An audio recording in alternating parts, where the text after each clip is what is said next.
It's my pleasure to introduce to you Professor Christina Cameron. She is from the University of Montréal. She's in Canada, she's a chair of the research chair on built heritage in the University in Montreal. Her research focus is on the changing notion of built heritage in the implication of this evolution on heritage theories, processes, and practice at the local, national, and international level. More specifically, she is documenting the origins and early implementations of UNESCO's World Heritage Convention and examining conservation approaches in Canada from 1915 to 2000. Christina was chairing one of the meetings of the World Heritage Session, I think it was in 2002. So she is the person who knows best what is World Heritage, what are the problems, what are the difficulties. And when we talk about UNESCO, we always talk about state parties, and I'm very happy that Christina is here. Christina, we wait for your presentation. Thank you very much for coming.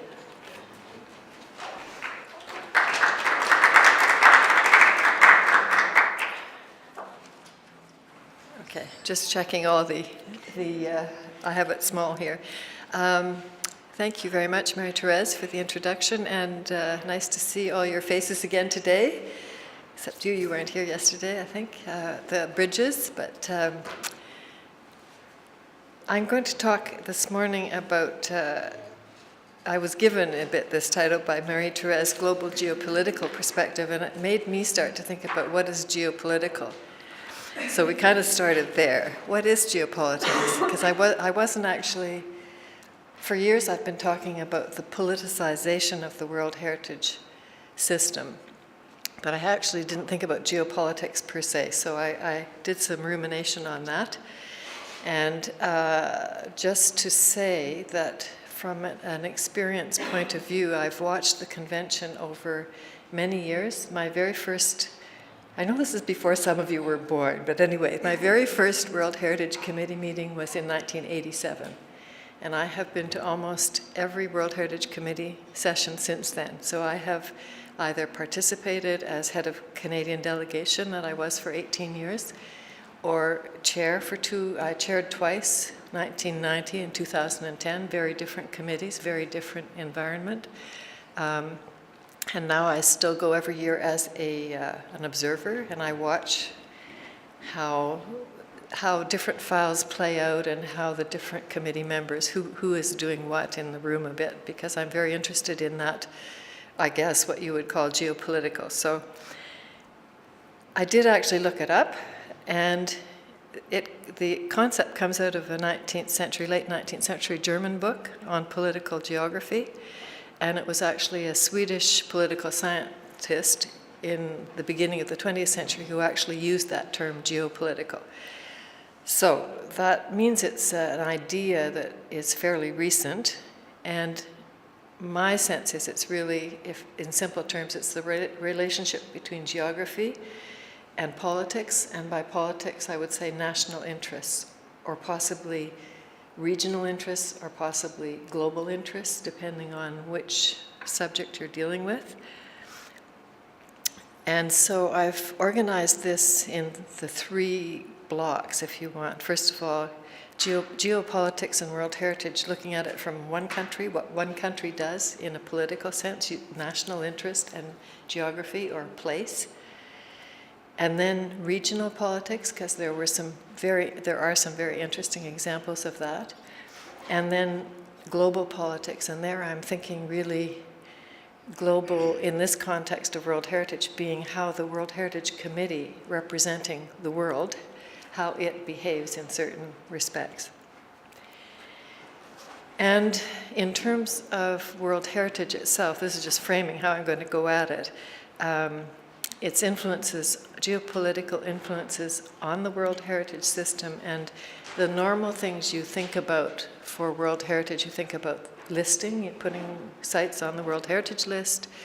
You think about putting sites on the World Heritage List in danger, and then conservation issues, state of conservation. But I also wanted to add in the idea of funds in trust, because the funds in trust is that's a very interesting way of exerting geopolitical, regional, and global interest. And then the committee itself, because the committee embodies, in a way, the world. So you all know that UNESCO is in Paris, and I'm showing you a picture for a very particular reason. I want you to look at the flagpoles, because the flagpoles are holding the flags of countries. And UNESCO and the United Nations system are about countries. Very important. At the base of all this, we're dealing with national governments. When I talked about national interest, these organizations are countries coming together. And so there's, as a side comment, there's often a fragility of nations when nations are coming unstuck, like the former Yugoslavia. So even today, we had at the General Conference this year, there was a very horrible fight that went on between Serbia and Kosovo, because they're still not settled, and this is about nations. So I wanted to make this point about nations, and then to come back and talk about UNESCO, which is the organization that is the intellectual part of the United Nations system. It has education, culture, and science, and that's why I wrote them out, to sort of underline that point. And to say that the first article in the Charter of UNESCO, which was created just at the end of the Second World War, the very first article speaks of growing out of war and how war is made in the minds of people, how UNESCO's goal is to try and replace that discourse or narrative with a narrative of peace. And I think the lines go something like since war is created in the minds of men at that time, it is in the construction of peace, the construction of the defenses of peace must be made in the minds of men. So it's really that idea of changing the discourse that created the situation of war. So that's really important. And I show you the first Director General of UNESCO, who was Julian Huxley. He was British, and he was a biologist. He was a scientific person. So that also sends you the message that this was an organization of science, of knowledge, of intellectual development, of education. It's important to understand where it came from. And I put this image up for you just as a marker, really, of talking about the origins of the World Heritage Convention. This is part of the moving of these very old Egyptian monuments that were cut out of the stone cliff and moved uphill because Egypt and Sudan were going to create the Aswan Dam. And these monuments were going to be flooded. And so the world came together. I think it was 80 countries raised $50 million in the late 1950s. So that's a huge amount of money at that time, and a huge participation of the world to save these monuments. And from that kind of collective, cooperative vision of looking after the important heritage of humanity, that was kind of the basis of creating the World Heritage Convention. So I used this wonderful image where you see how huge those monuments are and the technical challenge of moving them from one place to another. So underlying World Heritage is the concept that heritage belongs to all humanity. And I then take this quotation out of the preamble because I wanted to make a few points. So the World Heritage is supposed to be a system of collective protection. That's the first notion. And of course, the convention, as you know, had both cultural and natural heritage, which was brilliant because, as we've learned with cultural landscapes, they sort of cross over. So that was a very important concept at the time it was created. Of outstanding universal value, and as you know, this is much debated, and I heard you yesterday making the debate, and it's been a debate that's gone on almost from the beginning. and then organized on a permanent basis and in accordance with modern scientific methods. And I put that in bold because I want to, again, underscore the fact of evidence-based decision-making and research and knowledge and education. This is my one slide to tell how the World Heritage System works. And we can start from the outside in or the inside out, but I think I'll start from the inside out with the committee. The committee is all-powerful, and it's only 21 countries. Very important. The decision-making is in that 21-member body. That 21-member body is elected by the 191 countries or states parties that have signed the convention. So far, there are a couple of small countries that haven't signed, but almost all countries in the world have signed the convention. Then you have the technical, written into the convention is the idea of having science and knowledge. And so you have 3 advisory bodies that are identified that were existing at the time. The International Center for Conservation and Preservation of Cultural Artifacts or Cultural something, ICRAM, which is in Rome. You have ICOMOS, which is the International Council of Monuments and Sites, which is based in and just outside Paris now. And you have IUCN, which is the International Union for the Conservation of Nature, which is based in Gland in Switzerland. Those 3 are written in as advisors for this convention. So there was a very strong desire to have knowledge. On the other side, you have UNESCO, which is the Secretariat. And yesterday I heard a lot of things being attributed to UNESCO, and UNESCO is not without fault, for sure. But I really underscore that it is a secretariat and can only do what the members want it to do. So if you feel that UNESCO is not functioning properly in terms of World Heritage, it is not UNESCO you should be going after. You should be going in your own countries and saying, who is representing me at World Heritage and what positions are they taking? Because that's where the power is, in the committee and the states parties. So you're a young generation, and this is an area where you might want to get involved, either through your state party or through the ICOMOS, probably for you mostly because of culture, but through the international committees of ICOMOS, where some of the thinking is going on and then is brought into the committee. And then, of course, around that is the world, people all around the world. Okay, so in terms of World Heritage Convention and science, the one article that over the years I have come back to many times in the convention is this 9.3, which says that countries are of the committee, the 21 members, are to choose as their representatives persons qualified in the field of the cultural or natural heritage. Very clear that they wanted expertise at the table. Now, as part of my research program, I've been doing interviews of what I call the pioneers of World Heritage. These are some of their faces. I have about 80 hours of interviews, I think, and I'm just getting ready to start putting them up on my website. And these are people who experienced the early years of the convention. And that's a marker to talk about one of the people that I interviewed, who's Francesco Frangione, who is an Italian international environmental lawyer. And he made a very interesting point in his interview about sovereignty and the general interest. I'm going to read it. So he says, the convention has this very interesting institutional framework, combining governmental representatives with the scientific components of IUCN and ICOMOS. So you've seen that in that drawing, or that graphic. I think that is the most important substantive expression of this idea of the general interest of humanity. Obviously, then, the story of the convention is the constant tension between the interest of general interest of humanity, and the national claim, the sovereignty claims that states are always reluctant to relinquish. And this is the tension that we're going to get at in some of the issues that I'm going to show you. And then we have Mr. Bernd van Drost, who's a German, I think, biologist by training. He was there, he's been a lifetime international public servant working at UNESCO. And he was there from the very beginning. In 1976, he was already working on the convention. He was assigned to work on the convention.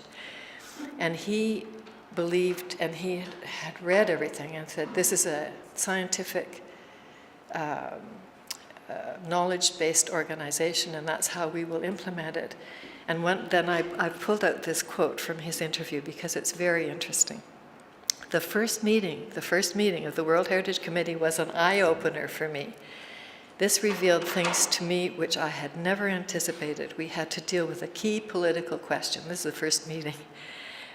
Because Poland insisted that the first nomination should be Auschwitz. No one of us had anticipated that this would happen, that the negative part of what humankind is capable of would inaugurate what we should actually be celebrating as the achievements of humankind, the positive achievements. You can question the last part about whether it's about celebration or something else, which I also question, but the fact is they were anticipating this scientific inflow of nominations, and the very first one they got was highly political. So he sort of said, whoa, this is a different convention than what I understood it to be. So as I've said, I'm going to give you some remarks on these three different categories, first by one country, then the regional look, and then the global look. So when we're talking single country, I wanted to show you this one because it's a very early example. This was Australia. In about 1983, I think, Australia passed a World Heritage Act within its country that actually allowed it to take over the state-level responsibility for mining and natural resources if a site became a World Heritage Site. So this site came forward from Queensland, and there were big mining interests and logging interests at the state level, and the state put up a huge fight, a global fight, not to have this listed because they didn't want to lose power over their natural resources. And this was my first exposure to World Heritage, and there was a state-level delegation that came to every country that had a committee member all around the world to lobby and say, please don't support this. And when we got to Paris to the World Heritage Committee, every time you stepped out of the room, they were there lobbying. They found out where we were staying in our hotel rooms, and every night there was stuff pushed under the door. It was really amazing to see that. In the end, the committee did inscribe it. And actually, the head of that delegation ended up in jail for another reason. So there were a lot of other things that were going on. But anyway, to me, that was, again, like, this is about heritage. And then we were in this big political fight, but it was within one country. And the other example I wanted to show you again in Australia was Kakadu, not because of its inscription, but because of its conservation. Because at one point, the federal government was going to approve a uranium mine, and the indigenous peoples and the anti-nuclear people and the scientists who were afraid of the tailings contaminating the park. There were different interests, but it coalesced into quite a major global discussion coming out of a single country. And in the end, the World Heritage Committee had to have a special meeting only for that. And it was a 3-day meeting in Paris only on this. The question was whether or not this site should go on the danger list, but it was proxy for was this acceptable or not acceptable. In the end, the Minister of Environment from Australia was in the room. In the end, it was not put on the in danger list, but the price of uranium went down and has never been mined in the end. But it was not because of the committee's action. Excuse me. So another person that was on the conservation side, and it made me think of what Mr. Presweer, who was another very well-known figure, he's now passed away, well-known figure in World Heritage. He's the person who did all of the ICOMOS evaluations for over 10 years at the World Heritage Committee. And he made a very wise comment in his interview with me, and that was about the concept of oversight. And he says the concept of oversight of these sites by the international community, which is in theory admissible, is not put into practice. This means that on the one hand, there is a generous idea that belongs perhaps to the 21st century to the effect that it is the responsibility of everyone, and a less generous idea which belongs to history, which says that these are nations. These are states parties who look after the sites that they have agreed to propose for the World Heritage List. Again, that tension, I'm trying to really make you see this tension between the two. So that's nomination conservation in single party. I just wanted to talk about funds in trust because this is very popular at UNESCO, and if you go on the World Heritage site, under partnerships, you'll see how many partnerships there are.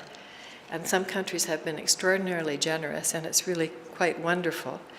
I've shown you 4 just randomly, really, because there are, many countries have done this. Some have earmarked and some have not earmarked their funds, but it's a very generous support to the implementation of the convention. But it's not done totally altruistically, because it is a soft power way of having influence in other parts of the world.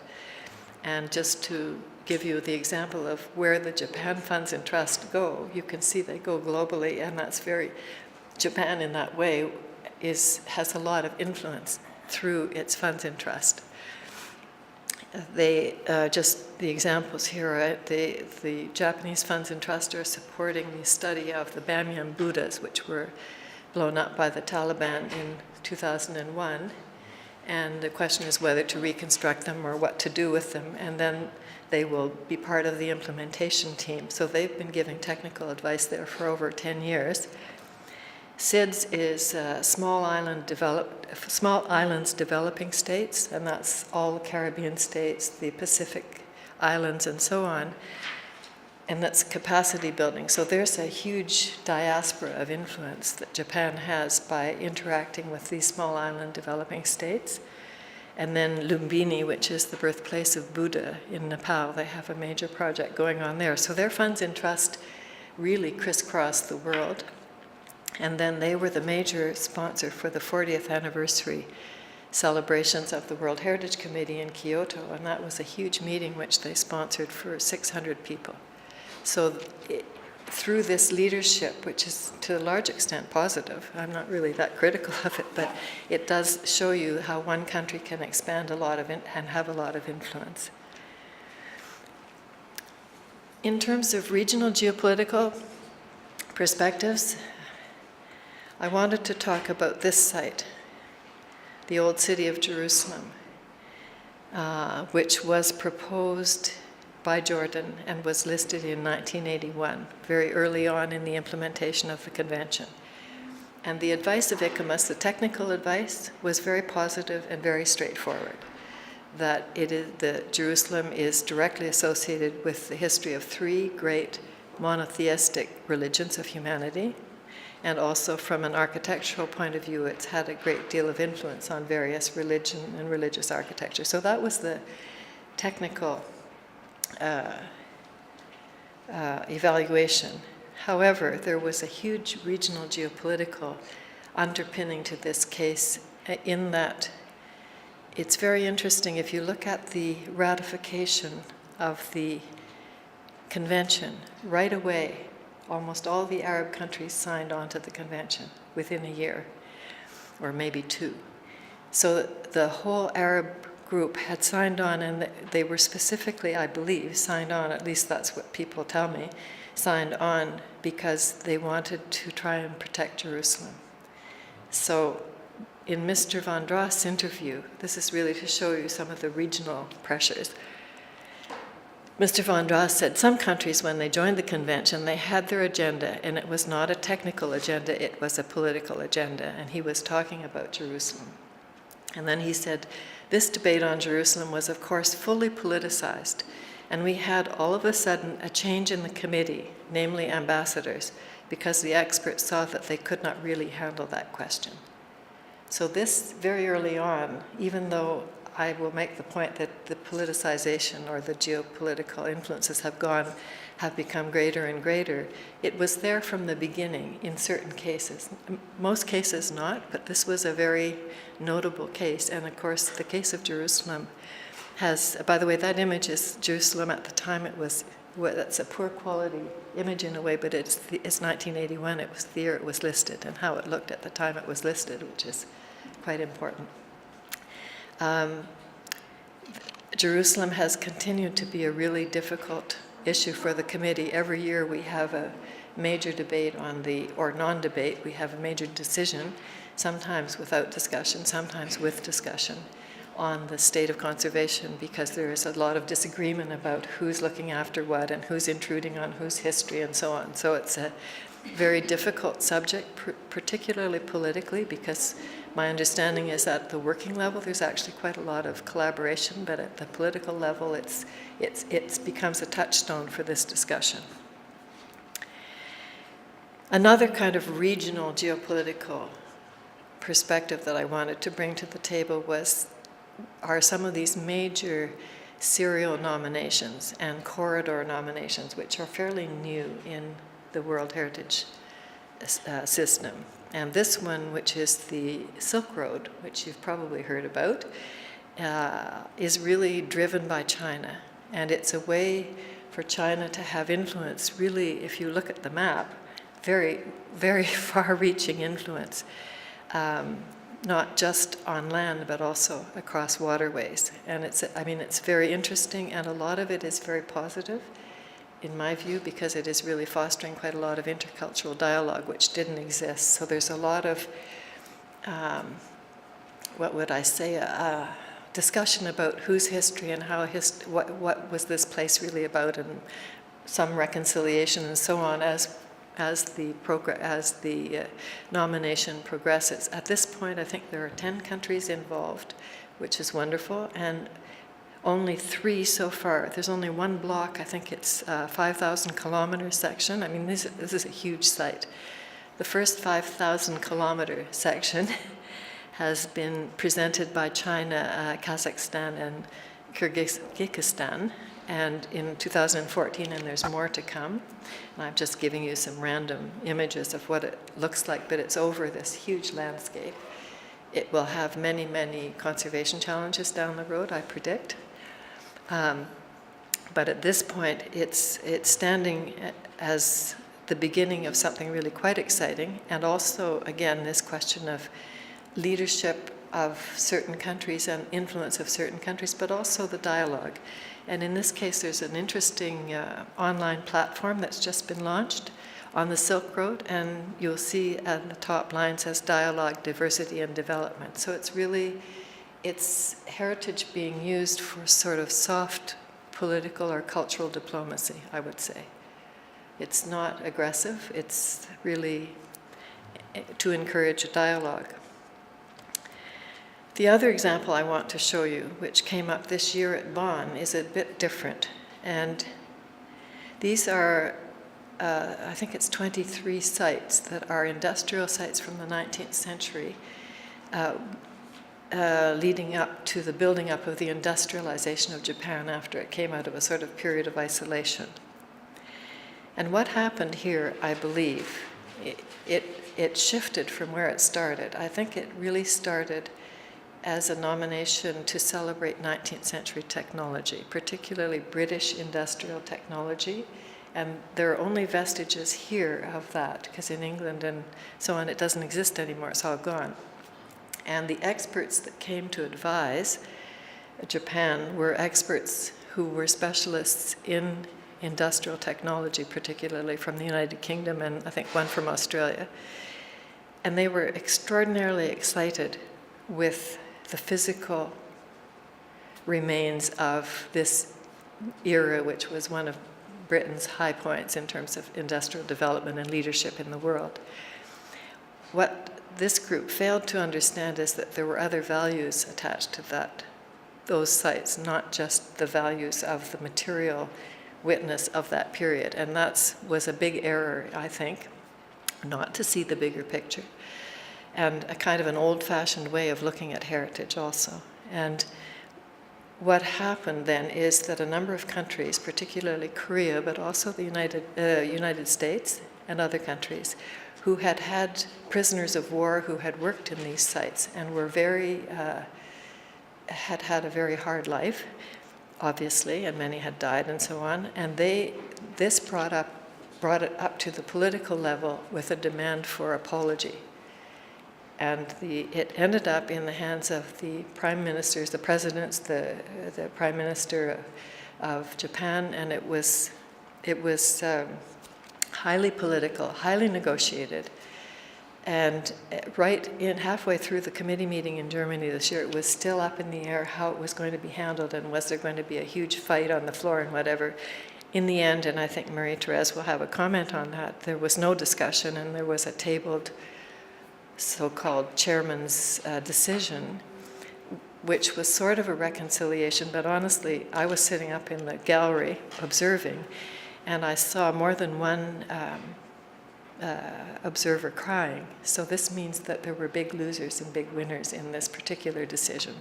And so that's very unfortunate. That's not a way forward. I mean, I contrasted actually to the Silk Road in saying this was unfortunate that this wasn't pulled back, and more discussion and sorting out this social dimension which hadn't been considered when the nomination was developed. So that's all about regional geopolitics, the good and the bad. Okay, in terms of global, how are we doing for time? Okay, we're good. Okay, global geopolitical perspectives. Here, global politics and place. I just wanted place, World Heritage Sites, because we're in the world of World Heritage Sites. And here I wanted to speak of several really successful examples of the global geopolitical frame operating through the World Heritage Committee in a positive way. And here we have Yellowstone, which is, of course, the United States First National Park. And the threat here was a Canadian mine. Canadian mining companies are all over the world. I'm used to being complained at wherever I go, because Canadian mining, we are good at digging into rock and pulling out ore. And there was a gold mine that was set up there, which many people believed would, the tailings and the water coming out of it would have contaminated much of the park. And it was a big international issue. And so the committee asked the chair of the committee, who was then Abdul Wishan Shergan from Thailand, to go to Yellowstone with Mr. Van Dost, and they were almost chased out of the place. It was a very hostile environment. But he went to represent the views of the committee and say, this is really important for the world, this is really important for conservation, this mine must not go ahead. How that might have come out under a different president, I don't know. But under this one, Bill Clinton stepped up to the plate and he bought out the Canadian mining interests for, I think, $50 million. It was a huge amount of money. And he said, Yellowstone is more important than gold. So this one resolved itself, but it would not have probably even got to the president's table without the committee coming forward as the global community and saying this is important. The second one that is, again, representing the committee was Mr. Van Dost. In the year 2000, there was a proposal in Mexico to build a salt mine in this bay, and this bay in Mexico, which is called El Vesguino, is a whale sanctuary. It's where the gray whales have their birthing place, which is why I chose the image below, which is so beautiful. Those gray whales go up all the Pacific coast all the way to Alaska and come back down, but they always come to this bay to have their babies. The salt factory was going to it was going to destroy the water, and then what would have happened? So this again ended up in a negotiation with the president of Mexico, who accepted the arguments of the committee and said, okay, the conservation of this site is of such importance that I will cancel the salt factory, but what will you do for me?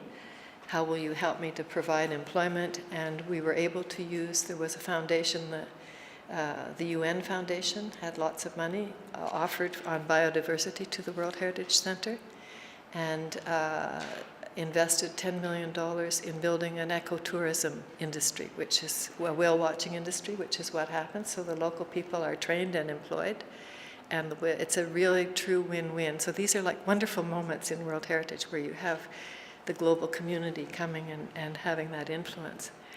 And the third is much more recent, and I'm sure some of you remember this debate.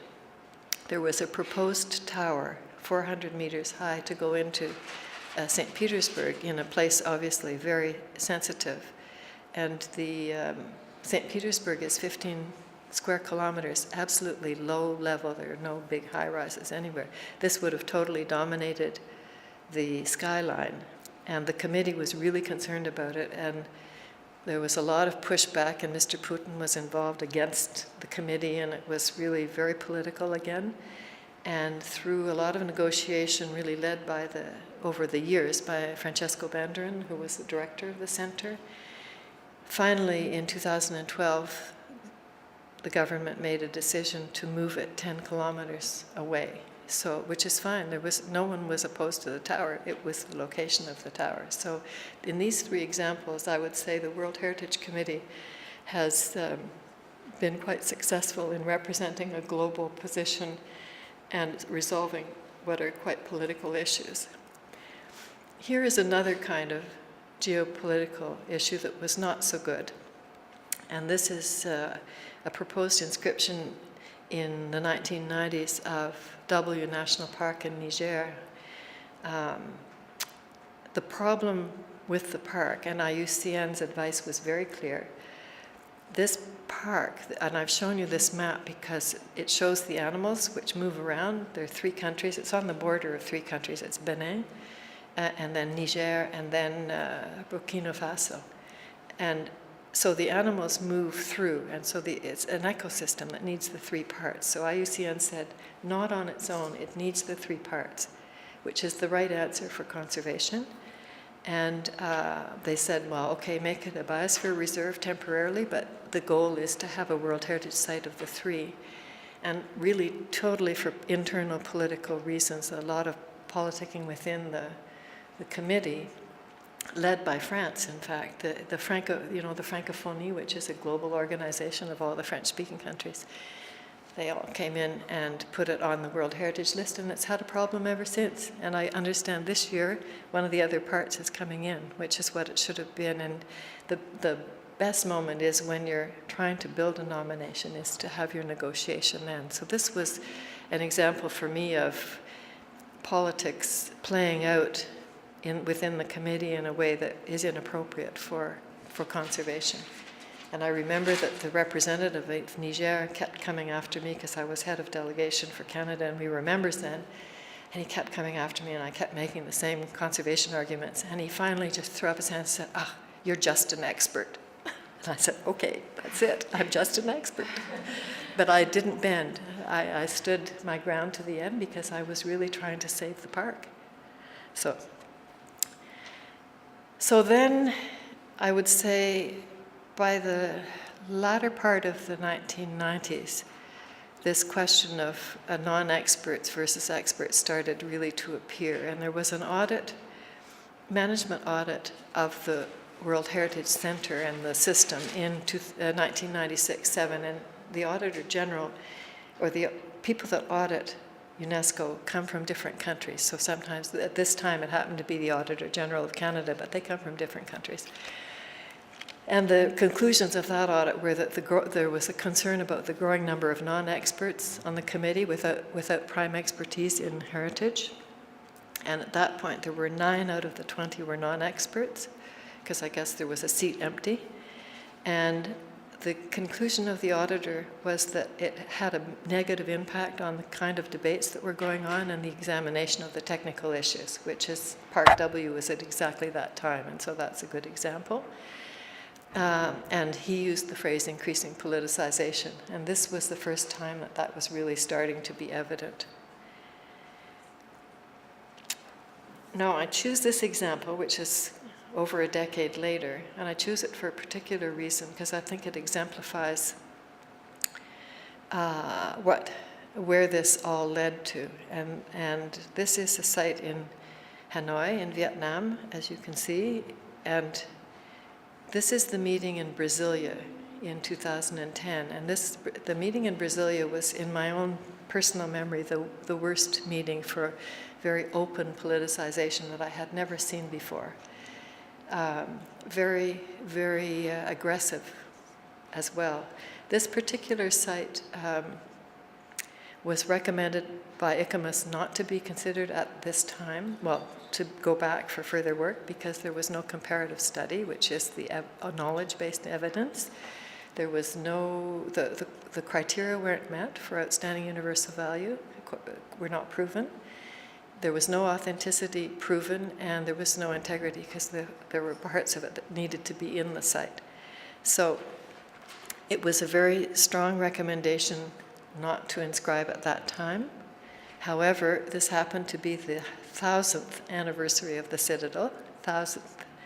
And Vietnam had done a major lobbying job around the world to try and get it on at that time, but without the proper documentation and without it wasn't the right nomination. It needed to have different boundaries and so on. And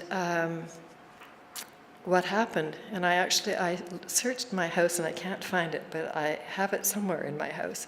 The front page of the ICOMOS evaluation with the signatures and the dates of 18 of the 21 committee members, and the dates are all before the committee members got to Brasilia, before they had even heard ICOMOS present its arguments.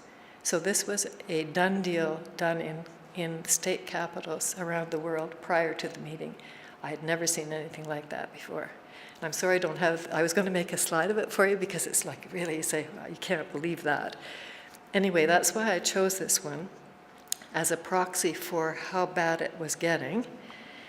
And at that point, there was an article in The Economist that same year. And this was the low point. And you can see the title of the article is A Danger List in Danger.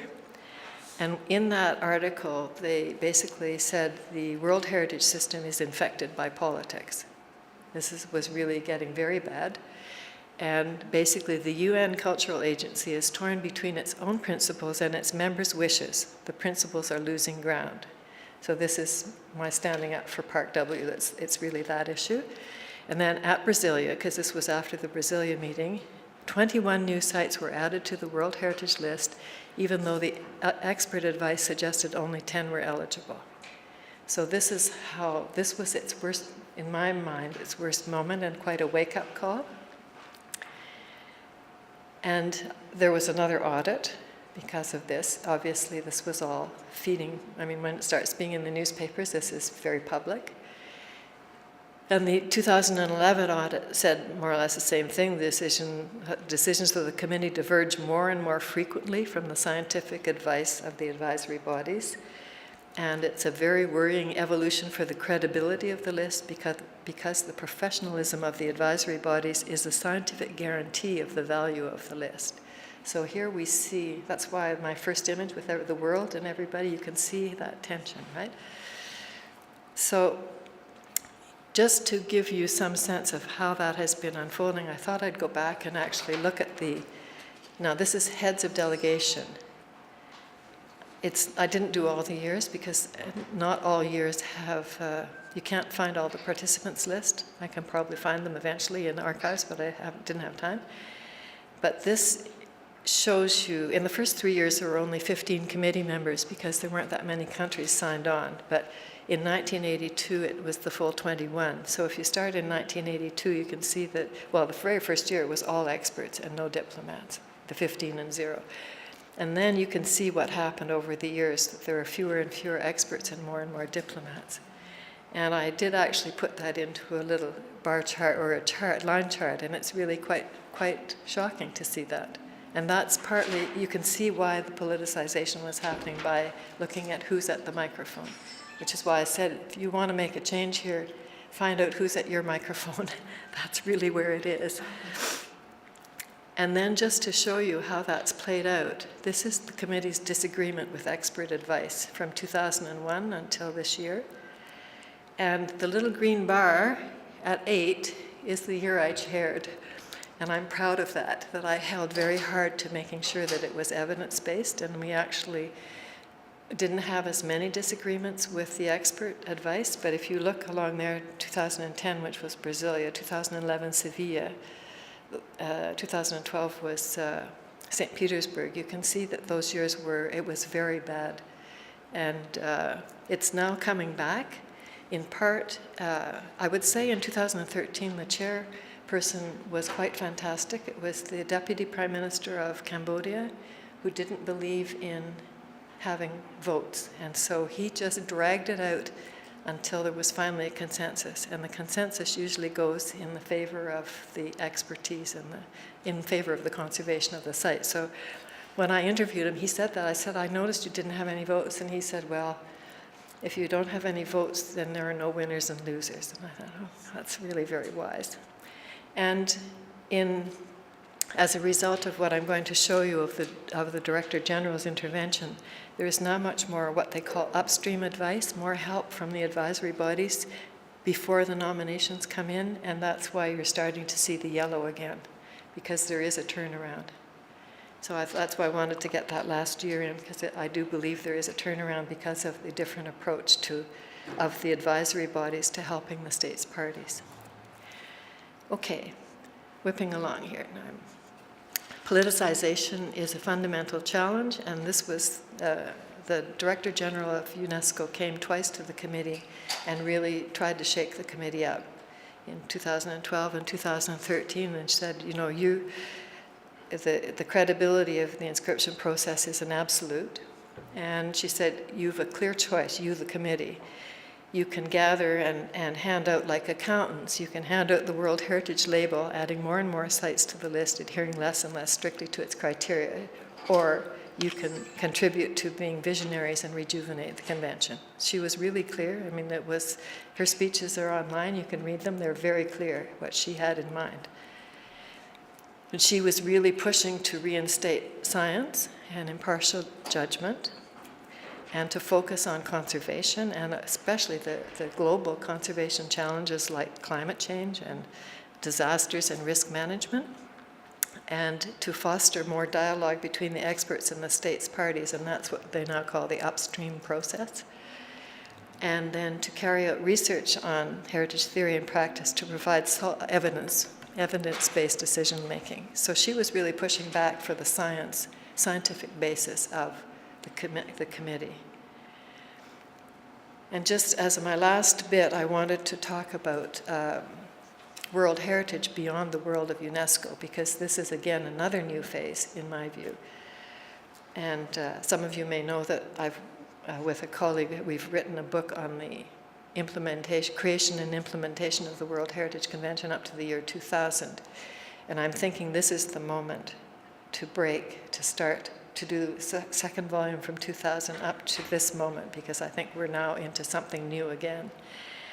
And here, just to say this was a very early example of what has now become very familiar, which is the blowing up of the Bamiyan Buddhas by the Taliban. And in fact, it was done, the Taliban waited until the World Heritage Committee's envoy was there and blew them up in front of him, which was saying that's what we think of the World Heritage Committee. In 2012, many of you will know that a group of, I guess they're the Akim, the Dinsar group, went after the shrines which were holy, both from a holy man point of view, and also they were scholars and knowledge carriers in the community in Timbuktu. And Timbuktu, as you know, was the center of knowledge in very early times, and all the books were there and so on, many of which were destroyed at the same time. But they did destroy 16 of these shrines by hand. They just destroyed them because they thought they were iconoclastic. And then in this summer, you've watched several stages of the destruction of Palmyra, which in many respects represents an early example of cultural diversity, cultural pluralism, because this was a crossroads of different cultures from East and West who came here in very early times. So the Director General decided, and I have to say my own students had views on this, and they were worried that she was drawing more attention than not to the World Heritage Sites and perhaps encouraging more destruction. She thought, some of my students thought they were making targets of it, but she was absolutely clear that I have to speak out. That's my job, and she basically has referred to all this destruction of cultural heritage as cultural cleansing, which is a very strong word. You know about ethnic cleansing, and this is really a parallel to that. And it went beyond her statements, which were many, as you probably saw.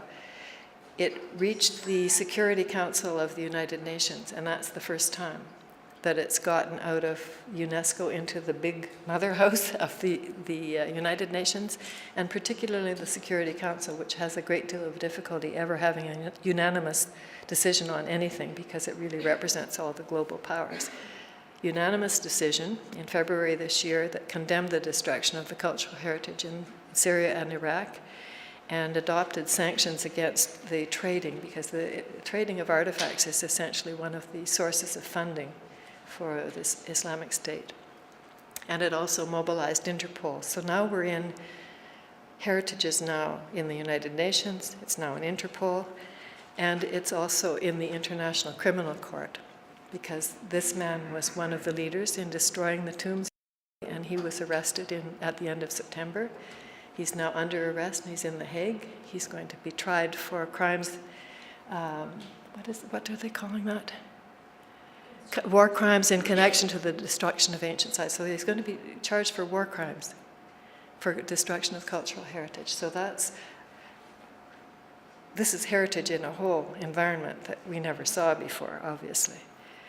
And in response to that situation, staying true to the mandate of UNESCO, the Director General has launched something called Unite for Heritage. And what that is, it's a website and social media communications platform encouraging young people to take selfies of themselves in front of heritage around the world and say, we stand for this, we want to protect this, this is important to us. It's again, her objective is to change the narrative. And in many ways, we're right back where we were in 1945, which is replacing the narrative again. And so what I wanted to conclude with is saying, first of all, you can see this unprecedented and progressive use of world heritage to advance geopolitical interests. It really started as a technical scientific convention, and it's gone somewhere else in some cases, not all cases, obviously. And I would make the statement that UNESCO is more relevant than ever, because we're now back to trying to replace a discourse of exclusion and extremism with inclusion and human shared values and so on.